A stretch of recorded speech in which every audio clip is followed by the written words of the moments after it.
d'antan. Béton d'antan. Béton d'antan. Laissez-vous emmener à travers le temps et l'espace dans notre podcast Béton d'antan à destination de visites guidées remplies d'histoire et de béton. Les vies des magasins généraux de Pantin. À travers leurs nombreuses vies, les magasins généraux de Pantin ont marqué l'histoire industrielle et artistique de la capitale. Le grenier de Paris a ainsi connu une activité bouillonnante avant de tomber dans l'oubli et de renaître à l'automne 2016.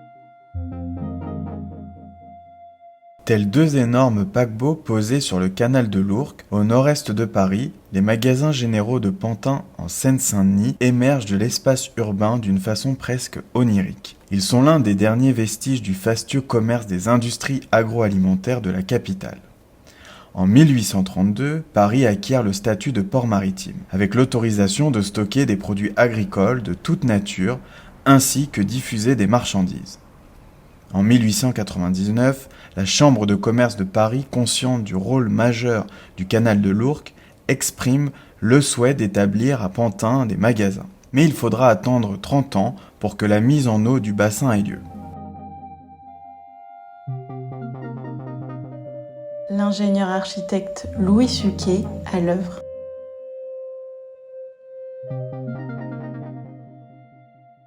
Dessiné par l'ingénieur architecte Louis Suquet, alors inspecteur général des ponts et chaussées, adjoint du chef des services techniques du Métropolitain et du port de Paris, les deux bâtiments sont construits par Alfred Chouard, entreprise générale. Ces entrepôts combinent alors une efficace structure en béton armé et une touche de l'élégance art déco de l'époque.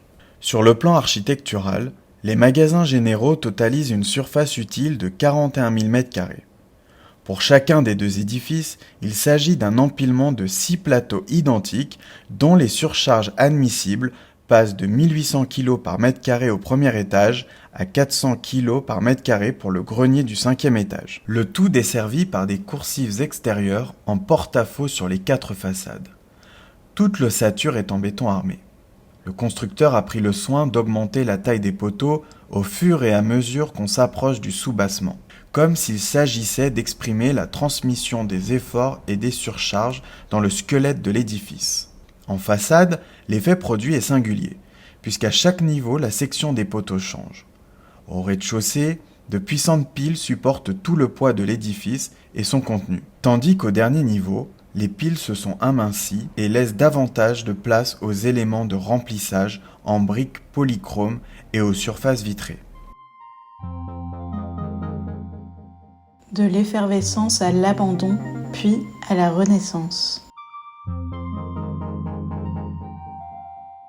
Dans les années 60, les magasins généraux de Pantin tournent à plein régime. Dans les années 70, ils ne sont plus adaptés à l'entreposage moderne. Leur activité est alors en baisse. Dès leur fermeture en 2000, les bâtiments se muent en haut lieu du street art. Ce dernier participe à l'intégration de Pantin au canal de l'Ourcq comme lieu emblématique du Graff. Avec Bobigny et le 20e arrondissement de Paris, le collectif Podama, composé des artistes Artov, Popov, Dacruz et Marco 93, prend possession des lieux.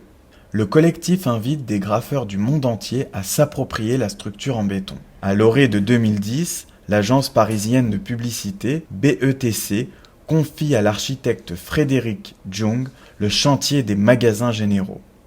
Ces derniers font l'objet d'une réhabilitation respectueuse de sa structure en béton armé surpuissante.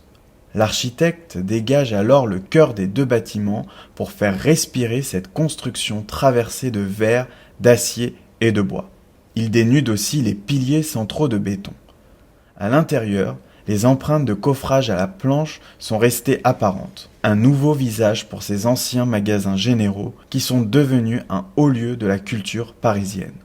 Une résurrection. Retrouvez tous les épisodes de Béton d'antan sur acpresse.fr.